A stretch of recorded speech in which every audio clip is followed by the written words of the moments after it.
Hey, so if you want to get better results from AI, yeah, learning how to write good prompts in Claude can make a huge difference. In this guide, I'll show you exactly how to write prompts step by step so you get cleaner, more accurate answers. First thing, be clear about what you want.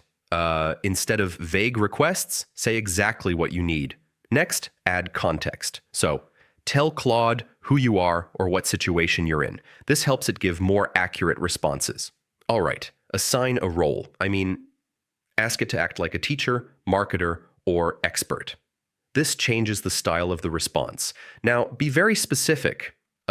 Mention exactly what you want, like tone, length, or format. Next, ask for structure. So, tell it to use bullet points, steps, or sections. All right, if possible, give an example. Showing a sample helps Claude match your style better. And yeah, don't stop at the first answer. You can refine your prompt by asking it to improve or simplify the response. So that's how you write effective prompts in Claude. Once you get this right, you'll get way better results from AI in seconds.